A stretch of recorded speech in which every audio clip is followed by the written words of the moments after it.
আসসালামু আলাইকুম। আজকে আপনাদের মাঝে আমি একটা কথা বলতে চাই। অনেকেই ভাইরাল হওয়ার জন্য দেখতে পাচ্ছি যে কোরআন শরীফ, মক্কা শরীফ অনেকেই ভিডিও দিয়ে বলে কি যে যদি লাইক, শেয়ার, কমেন্ট না করে যান তাহলে চোখ কানা হয়ে যাবে। আসলে কি এটা সত্যি?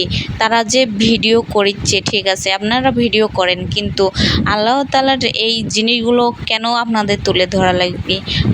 বলেন তো? এটা তো সবার মনের মাঝে, তাই না? ঠিক আছে, আপনারা মানুষকে জ্ঞান দেবেন, ভালো কথা, বুদ্ধি দেবেন, ভালো কথা, হাদিসের কথা বলবেন, তাও ভালো কথা। কিন্তু এইসব যে বলেন যে লাইক, শেয়ার, কমেন্ট না করলে চোখ কানা হয়ে যাবে, আল্লাহ কি আপনার একলা?